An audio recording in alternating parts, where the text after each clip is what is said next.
your coleslaw isn't watery because of the dressing.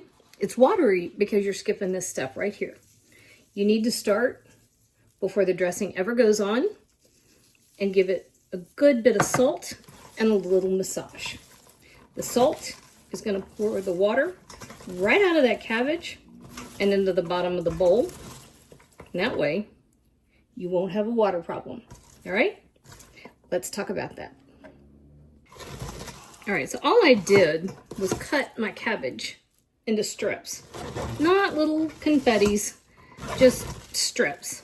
And I'm not real crazy about using the cabbage that comes pre-cut. That way you do get the confettis. This is just a head of cabbage, just fresh. And I had about a tablespoon of kosher salt. And this one is the Morton's salt, the kosher salt. So it's got a nice big fat crystal. And you can see, well, actually, can you see?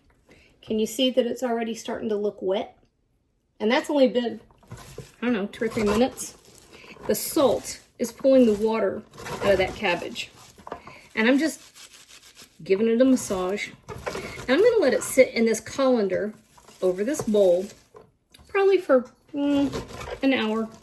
I've got a couple other things that I'm faffing around in the kitchen doing. So while I'm waiting on some ribs that I've got in the oven and throwing it all over the counter, and some German potato salad that I'm making over here, I'm just gonna let this cabbage sit and drain. And every once in a while, I may give it a little toss. But for the most part, I'm gonna let the salt do the work for me. And what's gonna happen is the salt is gonna start breaking down the cell walls of our cabbage here, and is gonna pull out a lot of the water from this, just like it does with eggplant, just like it does with cucumber, and it'll end up with a much less watery cabbage, but you're gonna retain a lot of the crunch. I could eat salted raw cabbage all day. All right, that's it for this step. We're gonna just let it sit here and do its thing, and we'll come back to this. All right, I messed around doing all kinds of stuff. I think we're about an hour and a half into this, and this is what I wanted to show you.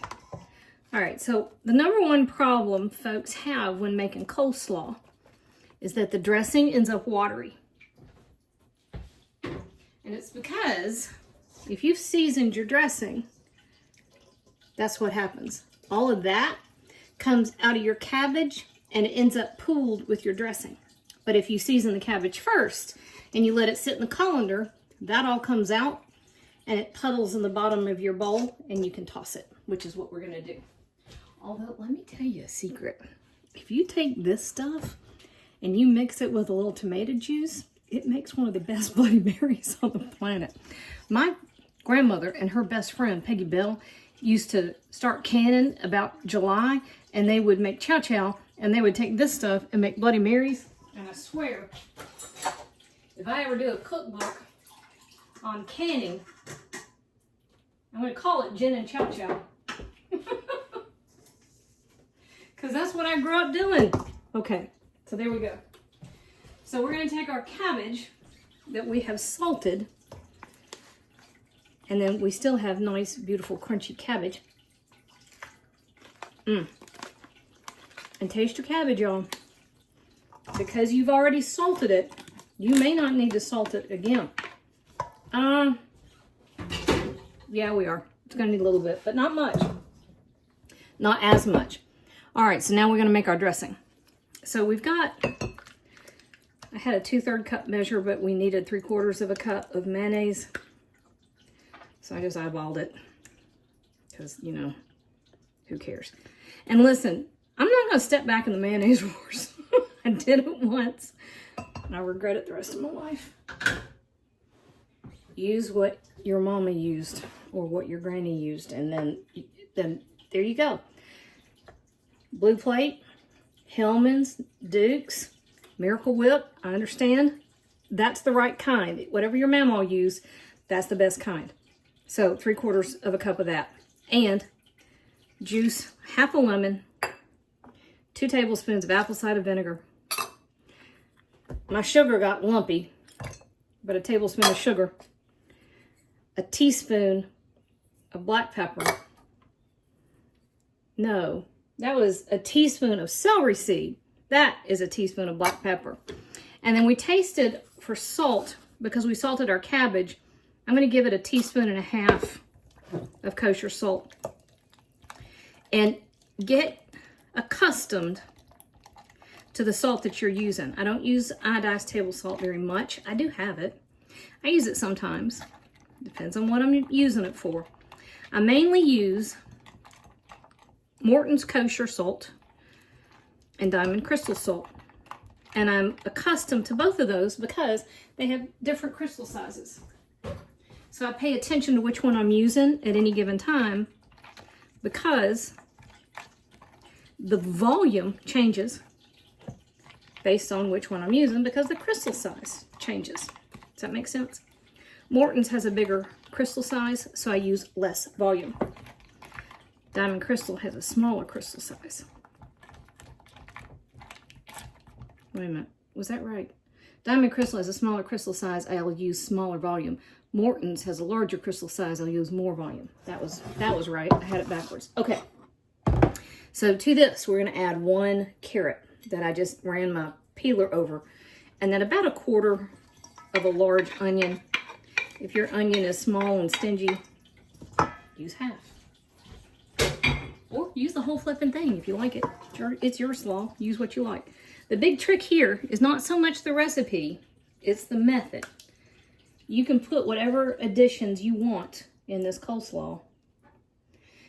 This video was simply to show you the trick of salting that cabbage. And that trick works for whatever kind of cabbage you've got. It works for red cabbage. My grandmother did it, but my great-grandmother did it. My German great-grandmother did it. And this German lady I worked for in a German bakery a million years ago down in Birmingham, Alabama, she did it with red cabbage when we were making all these beautiful German dishes that she taught me how to make. And so it's really just a trick. The more water you remove from the cabbage before you finish the dish, the more concentrated your flavors are going to get. So the more that celery seed's going to pop, the more the cabbage is going to be cabbagey, the more that dressing is going to stay nice and creamy. And that is about all there is to it. So other than being a little bit patient while you're waiting on the salt to do its thing, this recipe takes seconds. So there, boom, we're done. Okay, just time for our taste test, which is always my favorite part. And then this is when you are going to go in the fridge. So I don't want a piece of carrot. Tasting just for seasonings.